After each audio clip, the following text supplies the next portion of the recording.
ಈ ಜನಾಕ್ರೋಶ ಯಾತ್ರೆ 9 ಜಿಲ್ಲೆಗಳನ್ನ ಪ್ರವಾಸ ಮಾಡಿದ್ದೇವೆ. 5 ದಿನಗಳ ಕಾಲ ಜರುಗಿರ್ತಕ್ಕಂಥ ಯಾತ್ರೆ 1115 ಕಿಲೋಮೀಟರ್ ಅಷ್ಟು ಕ್ರಮಿಸಿ 50,000ಕ್ಕೂ ಹೆಚ್ಚು ಕಾರ್ಯಕರ್ತರು ಜನಸಾಮಾನ್ಯರು ಇದರಲ್ಲಿ ಭಾಗವಹಿಸಿದ್ರು ಅನ್ನೋದು ವಿಶೇಷ. ಮತ್ತೊಂದು ವಿಶೇಷ ಏನಪ್ಪಾ ಅಂತ ಹೇಳಿದ್ರೆ ಈ ಜನಾಕ್ರೋಶ ಯಾತ್ರೆ ರಾಜ್ಯದ ಜನರ ಗಮನ ಎಷ್ಟರ ಮಟ್ಟಿಗೆ ಸೆಳೆಯೋದ್ರಲ್ಲಿ ಯಶಸ್ವಿಯಾಗಿದೆ ಅಂತ ಹೇಳಿದ್ರೆ ಸೋಷಿಯಲ್ ಮೀಡಿಯಾ ವ್ಯೂಸ್ ಸಾಮಾಜಿಕ ಜಾಲತಾಣದಲ್ಲಿ ಸುಮಾರು 3,50,00,000 ಜನ ಸಾಮಾಜಿಕ ಜಾಲತಾಣದಲ್ಲಿ ಅಂದ್ರೆ ಫೇಸ್ಬುಕ್, ಟ್ವಿಟರ್ ನಲ್ಲಿ, ಯೂಟ್ಯೂಬ್ ನಲ್ಲಿ ವೀಕ್ಷಣೆ ಮಾಡಿರ್ತಕ್ಕಂಥದ್ದು. ಒಟ್ಟಾರೆಯಾಗಿ ನಮ್ಮ ಜನಾಕ್ರೋಶದ ಬಗ್ಗೆ ಹೇಳೋದಾದ್ರೆ ನಮ್ಮ ಈ ಜನಾಕ್ರೋಶ ಯಾತ್ರೆ ರಾಜ್ಯದ ಆಡಳಿತ ಪಕ್ಷದ ವಿರುದ್ಧ, ಕಾಂಗ್ರೆಸ್ ಸರ್ಕಾರದ ವಿರುದ್ಧ ಜನರಲ್ಲಿ ಜಾಗೃತಿ ಮೂಡಿಸತಕ್ಕಂಥ ಕೆಲಸ ಮಾಡೋದ್ರಲ್ಲಿ ಭಾರತೀಯ ಜನತಾ ಪಾರ್ಟಿ ಬಹಳ ಯಶಸ್ವಿ ಆಗ್ತಿದೆ ಅನ್ನೋದನ್ನ ಬಹಳ ಸಂತೋಷವಾಗಿ ನಾನು ಈ ಸಂದರ್ಭದಲ್ಲಿ ಹೇಳೋದಕ್ಕೆ ಇಚ್ಛೆ ಪಡ್ತೇನೆ.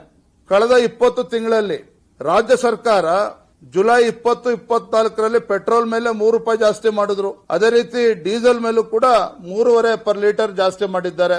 ಈಗ ಮೊನ್ನೆ ಡೀಸೆಲ್ ಮೇಲೆ ₹2 ಜಾಸ್ತಿ ಮಾಡಿದ್ದಾರೆ. ಒಂದು ಕಡೆ ಕೇಂದ್ರ ಸರ್ಕಾರ ಮೊನ್ನೆ ದಿನ ₹2 ಹೆಚ್ಚನ್ನು ಮಾಡಿದ್ದಾರೆ.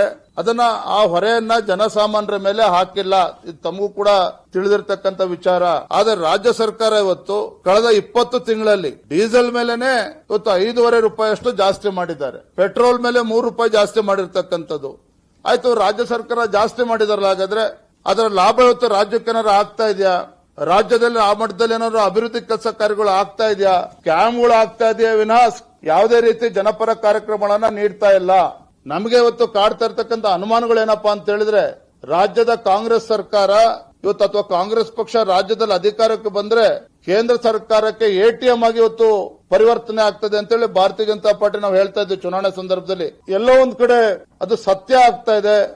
ಯಾಕಂದ್ರೆ ಇಷ್ಟೆಲ್ಲ ಟ್ಯಾಕ್ಸ್ ಕಲೆಕ್ಟ್ ಮಾಡಿದ್ರು ಸಹ, ಇಷ್ಟೆಲ್ಲ ಹೆಚ್ಚು ಹಣ ಕ್ರೋಢೀಕರಣ ಆದ್ರೂ ಸಹ ಇವತ್ತು ರಾಜ್ಯದಲ್ಲಿ ಅಭಿವೃದ್ಧಿ ಕಾಣೋದಕ್ಕೆ ಸಾಧ್ಯ ಆಗ್ತಾ ಇಲ್ಲ ಅಂತ ಹೇಳಿದ್ರೆ ಈ ಹಣ ಎಲ್ಲಿ ಹೋಗ್ತಾ ಇದೆ? ಹಾಗಾದ್ರೆ ಹಣಕಾಸಿನ ಪರಿಸ್ಥಿತಿ ನಿರ್ವಹಣೆಯಲ್ಲಿ ಮುಖ್ಯಮಂತ್ರಿಗಳು ಸಂಪೂರ್ಣ ವಿಫಲ ಆಗಿದ್ದಾರೆ ಅಂತಕ್ಕಂಥದ್ದು ಸ್ಪಷ್ಟವಾಗಿ ನಮಗೆಲ್ಲರೂ ಕೂಡ ಇದು ಗೋಚರ ಆಗ್ತಾ ಇದೆ.